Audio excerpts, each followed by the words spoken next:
नमस्ते दोस्तों। आज सुनिए जलन की भावना। तो कितने दिनों के लिए जा रही हो? प्लेट से एक और समोसा उठाते हुए दीपाली ने पूछा। यही कोई 8-10 दिनों के लिए, सलोनी ने उक्ताए से स्वर में कहा। ऑफिस के टी ब्रेक के दौरान दोनों सहेलियां कैंटीन में बैठी बतिया रही थीं। सलोनी की कुछ महीने पहले ही दीपेन से नई नई शादी हुई थी। दोनों साथ काम करते थे।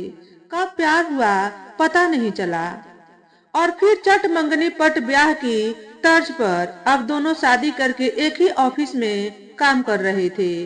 बस डिपार्टमेंट अलग था।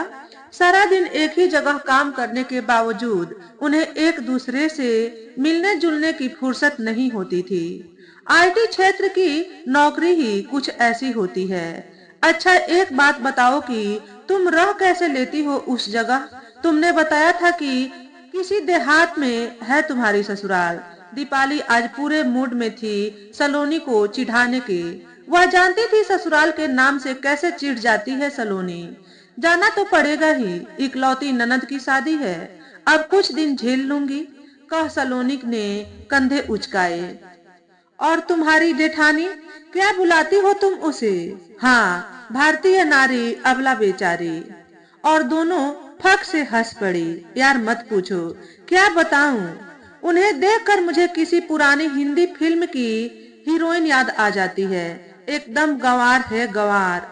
हाथ भर भर चूड़िया, मांग सिंदूर से पुती और सिर पर हर वक्त पल्लू टिकाए घूमती है। कौन रहता है आज के जमाने में इस तरह?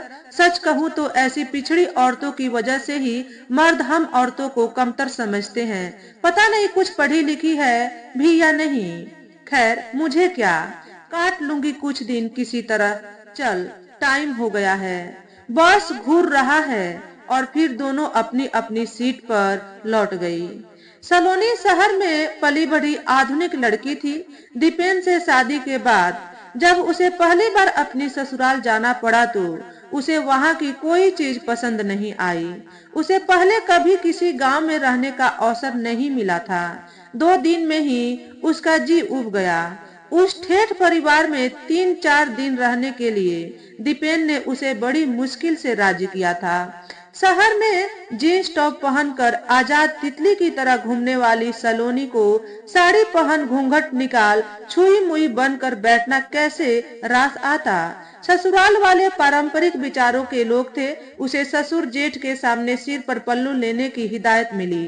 सलोनी की सास पुरातन पंथी थी, मगर जेठानी अवनी बहुत सुलझी हुई थी। छोटी ननद गौरी नई भाभी के आगे पीछे घूमती रहती थी। सलोनी गांव की औरतों की सरलता देख हैरान होती। वह खुद दिल की बुरी नहीं थी, मगर न जाने क्यों पारंपरिक औरतों के बारे में उसके विचार कुछ अलग थे। सिर्फ घर गृहस्थी तक सीमित रहने वाली ये औरतें उसकी नजरों में एकदम गंवार थी।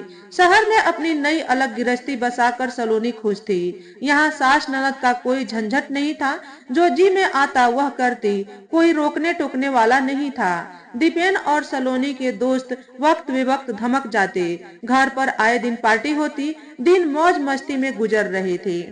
कुछ दिन पहले ही दीपेन की छोटी बहन गौरी की शादी तय हुई थी। शादी का अवसर था। घर में मेहमानों की भीड़ जुटी थी। गर्मी का मौसम, उस पर बिजली का कोई ठिकाना नहीं होता था। हाथ पंखे से हवा करते करते सलोनी का दम निकल जा रहा था। एयर कंडीशन के वातावरण में रहने वाली सलोनी को सिर पर पल्लू रखना भारी लग रहा था। गांव के इन पुराने रीति रिवाजों से उसे कोफ्त होने लगी। एकांत मिलते ही सलोनी का गुस्सा फूट पड़ा। कहाँ ले आए तुम मुझे दीपेन? मुझसे नहीं रहा जाता ऐसी बिहड़ जगह में। ऊपर से सिर पर हर वक्त यह पल्लू रखो। इससे तो अच्छा होता मैं यहाँ आती ही नहीं। धीरे बोलो सलोनी, यार कुछ दिन एडजस्ट कर लो प्लीज। गौरी की शादी के दूसरे ही दिन हम चले जाएंगे। दीपेन ने उसे आश्वस्त करने की कोशिश की। सलोनी ने बुरा सा मुंह बनाया। बस किसी तरह शादी निपट जाए तो उसकी जान छूटे। घर रिश्तेदारों से भरा था। इतने लोगों की जिम्मेदारी घर की बहुओं पर थी। सलोनी को रसोई के कामों का कोई तजुर्बा नहीं था। घर के काम करना उसे हमेशा है लगता था। अपने मायके में भी उसने कभी माँ का हाथ नहीं बटाया था। ऐसे में ससुराल में जब उसे कोई काम सौंपा जाता तो उसके पसीने छूट जाते। जेठानी अवनी उम्र में कुछ ही साल बड़ी थी, मगर पूरे घर की जिम्मेदारी उसने हंसी खुशी उठा रखी थी। घर के सब लोग हर काम के लिए अवनी पर निर्भर थे। हर वक्त सबकी जबान पर अवनी का नाम होता। सलोनी भी उस घर की बहू थी, मगर उसका वजूद अवनी के सामने जैसे था ही नहीं, और सलोनी भी यह बात जल्दी समझ गई थी। घर के लोगों में अवनी के प्रति प्यार दुलार देखकर सलोनी के मन में जलन की भावना आने लगी कि आखिर वह भी तो उस घर की बहू है, तो फिर सब अवनी को इतना क्यों मानते। भाभी, मेरी शर्ट का बटन टूट गया है, जरा टाँक दो। बाथरूम में नहाकर निकले दीपेन ने अवनी को आवाज दी। सलोनी रसोई के पास बैठी मटर छील रही थी। वह तुरंत दीपेन के पास आई, बोली, यह क्या, इतनी छोटी सी बात के लिए तुम अवनी भाभी को बुला रहे हो? मुझसे भी तो कह सकते थे। और फिर उसने दीपेन को गुस्से से घूरा। मुझे लगा तुम्हें यह सब नहीं आता होगा। सलोनी को गुस्से में देख दीपेन सकपका गया। तुम क्या मुझे बिल्कुल अनाड़ी समझते हो? का उसके हाथ से शर्ट लेकर सलोनी ने बटन टाँक दिया। धीरे धीरे सलोनी को समझ आने लगा कि कैसे अवनी सबकी चहेती बनी हुई है। सुबह सबसे पहले उठकर नहा धोकर चौके में जाकर चाय नाश्ता बनाकर सबको खिलाना। बूढ़े ससुर जी को शुगर की समस्या है। अवनी उनकी दवा और खान पान का पूरा ध्यान रखती। सासू माँ भी अवनी से खुश रहती। उस पर पति और 2 छोटे बच्चों की देखभाल की जिम्मेदारी निभाते हुए भी मजाल की बड़ों के सामने पल्लू सिर से खिसक जाए। सुबह से शाम तक एक पैर पर नाचती अवनी सबकी जरूरतों का ख्याल बड़े प्यार से रखती। घर आए रिश्तेदार भी अवनी को ही तरजीह देते। सलोनी जैसे एक मेहमान की तरह थी उस घर में। अवनी का हर वक्त मुस्कुराते रहना सलोनी को दिखावा लगता। वह मन ही मन कुढ़ने लगी थी अवनी से। घर में अपनी मौजूदगी दर्ज कराने के लिए अब सलोनी हर काम में घुस जाती थी, चाहे वह काम करना उसे आता हो या नहीं, और इस चक्कर में गड़बड़ कर बैठती, जिससे उसका मूड और बिगड़ जाता। ठीक है, मुझे क्या, इस चूल्हा चौका इन गंवार औरतों को ही शोभा देता है। कभी कॉलेज की शक्ल भी नहीं देखी होंगी शायद। 2 पैसे कमा कर दिखाए तब पता चले। सलोनी मन ही मन खुद को तसल्ली देती। उसे अपनी काबिलियत पर गुमान था। सलोनी के हाथ से अचार का बर्तन गिर कर टूट गया। रसोई की तरफ आती अवनी फिसल कर गिर पड़ी और उसके पैर में मोच आ गई। घर वाले दौड़े चले आए। अवनी को चारपाई पर लिटा दिया गया। सब उसकी तीमारदारी में जुट गए। उसे आराम करने की सलाह दी गई। उसके बैठ जाने से सारे काम बेतरतीब होने लगे। बड़ी बुआ ने सलोनी को रसोई के काम में लगा दिया। सलोनी इस मामले में कोरा घड़ा थी। खाने में कोई ना कोई कमी रह जाती, सब नुक्स निकाल कर खाते। अवनी सलोनी की स्थिति समझती थी। वह पूरी कोशिश रखती उसे हर काम सिखाने की, पर अभ्यास न होने से जिन कामों में अवनी माहिर थी उन्हें करने में सलोनी घंटों लगा देती। मंझली बुआ ने मीठे में फिरनी खाने की फरमाइश की तो सलोनी को फिरनी पकाने का हुक्म मिला। उसके पास इतना धैर्य कहाँ था कि खड़े खड़े कलछी घुमाती। तेज आंच में पकाती फिरनी पूरी तरह जल गई। अरे, कुछ आता भी है क्या तुम्हें? पहले कभी घर का काम नहीं किया क्या? सारे रिश्तेदारों के सामने मझली बुआ ने सलोनी को आड़े हाथों लिया।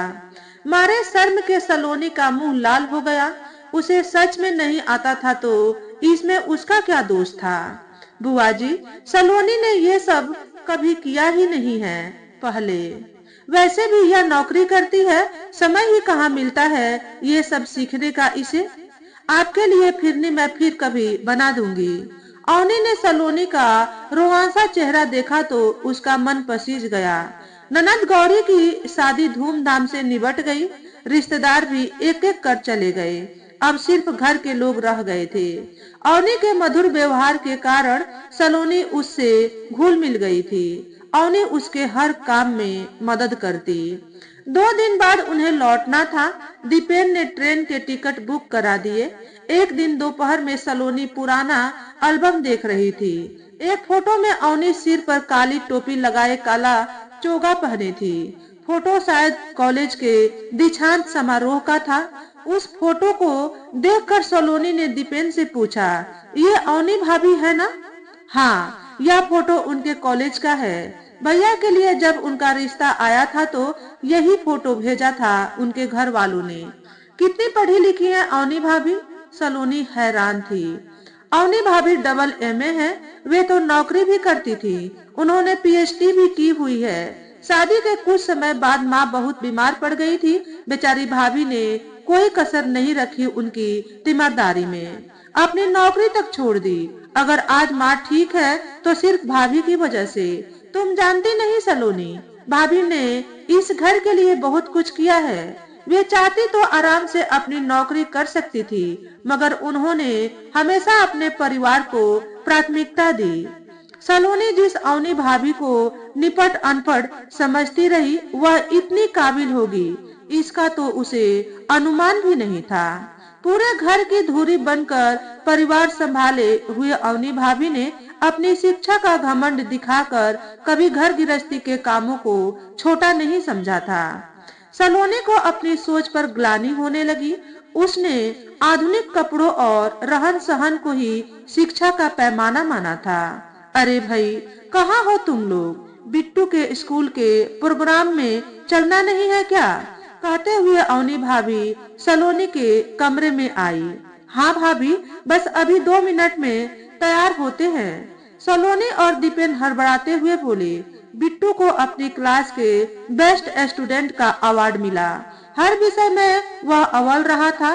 उसे प्राइज देने के बाद प्रिंसिपल ने जब माँ बाप को स्टेज पर 2 शब्द कहने के लिए आमंत्रित किया तो सकुचाते हुए बड़े भैया बोले, अवनी तुम जाओ, मुझे समझ नहीं आता कि क्या बोलना है। बड़े आत्मविश्वास के साथ माइक पकड़े अवनी भाभी ने अंग्रेजी में अभिभावक की जिम्मेदारियों पर जब शानदार स्पीच दी तो हॉल तालियों की गड़गड़ाहट से गूंज उठा। घर लौटने के बाद दीपेन से सलोनी ने कहा, सुनो, कुछ दिन और रुक जाते हैं यहाँ, लेकिन तुम्हारा तो मन नहीं लग रहा था, इसीलिए तो इतनी जल्दी वापस जा रहे हैं। दीपेन हैरान होकर बोला, नहीं, अब मुझे यहाँ अच्छा लग रहा है। मुझे अवनी भाभी से बहुत कुछ सीखना है। सलोनी उसके कंधे पर सिर टिकाते हुए बोली, वाह, तो यह बात है, फिर तो ठीक है। कुछ सीख जाओगी तो कम से कम जला खाना तो नहीं खाना पड़ेगा। दीपेन ने उसे छेड़ा और फिर दोनों हंस पड़े। तो दोस्तों, आज के वीडियो में बस इतना ही। अगर हमारे द्वारा बताई गई कहानी थोड़ी सी भी अच्छी लगी हो तो वीडियो को लाइक और शेयर करें। चैनल पर पहली बार आए हो तो चैनल को सब्सक्राइब करके बेल नोटिफिकेशन को ऑल पर सेट कर ले, ताकि आपको ऐसे ही अच्छे वीडियो देखने को मिले। हमेशा खुश रहे, हमेशा स्वस्थ रहे। वीडियो देखने के लिए आपका बहुत बहुत धन्यवाद।